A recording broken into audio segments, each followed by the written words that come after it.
back to again being in crypto news segment. Right now we are in Bangalore in a crypto summit with Mr. Nishchal Shetty. He's a very big name now in crypto industry in India especially, and this blockchain summit is going on here. So we catch up him here. So we are going to conduct some questions round with him. So let's have start with him. First of all, your acquisition by the Binance. Thanks a lot, man. Yeah. It's a very big news for the Indian crypto industry. You make a milestone for us. Thank you. We can follow you. So tell me something about you and about your project to our new people, our new guys who are coming in crypto industry, so they can have information about. Sure. So I'm the founder and CEO of WazirX. It's India's now largest crypto exchange, and we've been growing every month despite all the regulatory roadblocks that exist in India. Our biggest I would say strength has been our P2P, which is the most innovative P2P platform where everyone in India can now easily get into crypto and buy crypto despite the banking restrictions that exist. We were recently, like you said, we were recently acquired by Binance. So now we have the support of Binance to grow WazirX even more in India. So that's what we're doing right now. And what is your view on blockchain crypto in India? Because as you know, there's so much restriction by the government on blockchain crypto industry. Yeah. So what is your point of view? So I think I'm very bullish about crypto in India. If you look at what's been happening in the whole Indian ecosystem, that despite all these regulatory roadblocks, I think a lot of new talent is entering crypto. A lot of people want to understand what crypto is, why it's useful, why it's an innovation. So I think in India, while it's not grown, it's not blown up, but I think the niche segment, it's growing as a niche. More and more developers are coming in. More and more, I would say, even non-tech people, they're trying to understand what the technology is. So I think I see that as a very motivational thing. And the best thing is, it's not just because crypto prices are going up. If you look at what has been happening after 2017, the crypto prices went down. But the number of people who have been enthusiastic about crypto in India has been going up. So I think it's not just about the prices, it's about the technology, it's about the use cases. So people are looking at crypto in the right way in India right now. So it's a good, I would say, thing to happen. India is a very big country, 130 billion or 1.3 right. billion people in India. So how blockchain can support a developing country, India? What is your view on blockchain? I can talk about this forever, because there are so many things I can think of that India will benefit in terms of blockchain and crypto. But I think one of the biggest benefits would be, and I keep talking about this, think about so what did internet solve for India? Internet said that whether you are in Mumbai city or you are in some other village in India, you will get access to the same information that anyone anywhere in the world gets. You can access the internet, you get same information. Before internet, you used to get local information, which might depended on one person in your area writing that information, that news. Now think about the world of finance. In the existing world, finance, like access to capital, is very expensive in India. So we have to pay 10%, 12% charges to get a loan in a bank.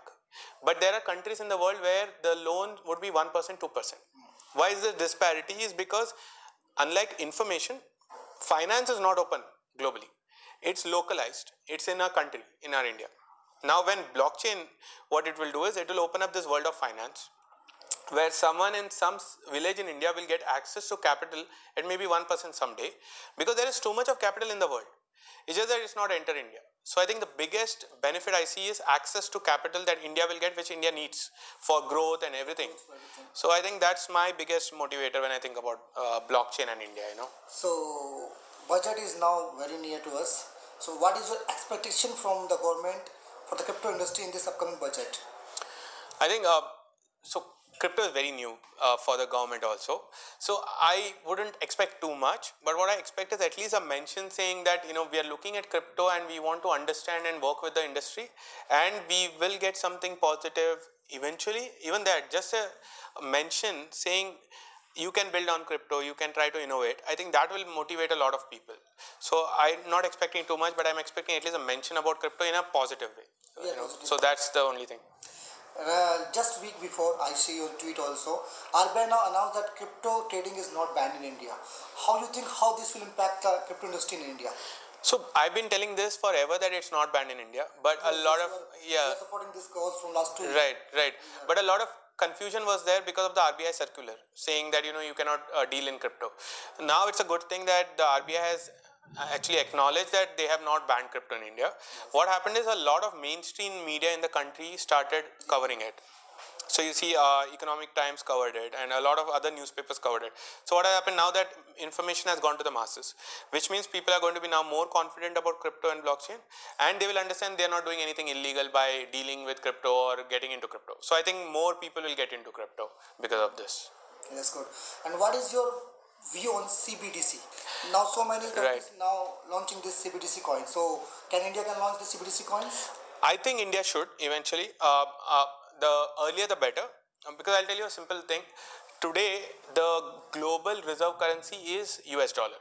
Alright. Tomorrow in the decentralized world, and the US dollar is not easy to access for the common people of the of any country, but digital currencies are accessible by everyone in the world. Alright. If other countries come up with their own digital currency before India, and they start spreading it across, what will happen is India will never have the opportunity to have rupee as probably a global currency someday. But right now it's open. The market is open. Anyone can jump in.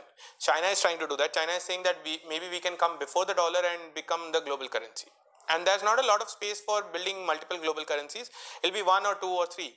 So I think India should get in faster and say that even there exists a digital rupee as an option, so anyone anywhere in the world can use that for anything on all online payment stuff they can do.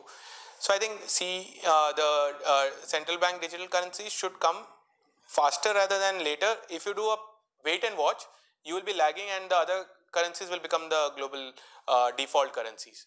So yeah, I want India to come in faster into this. Sure. So how can crypto in this crypto field can support India to reach 5 trillion economy? So I've been tweeting about this as well. Like I said, the first is the most important thing: access to capital. Now, if we want to become a 5 trillion economy, recently I was having a talk and with someone who said that for India to become a 5 trillion economy, we need to have at least $900 billion worth of manufacturing output to be existing in India. And when you say manufacturing, you need capital. And capital is rare in India today, which means a lot of entrepreneurs don't get access to capital. So if we can open up crypto, and if people in India can get access to larger capital, these manufacturing units can be set up. A lot more small entrepreneurs will exist. And entrepreneurship helps increase the economy. That's one aspect. The other aspect is the entire startup ecosystem.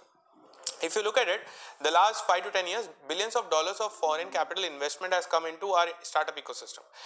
And that's for the existing products. Now, crypto is a brand new industry, and maybe $3, $4, $5 billion, $10 billion worth of new investment can come in. New jobs will start, which means what you are growing the economy.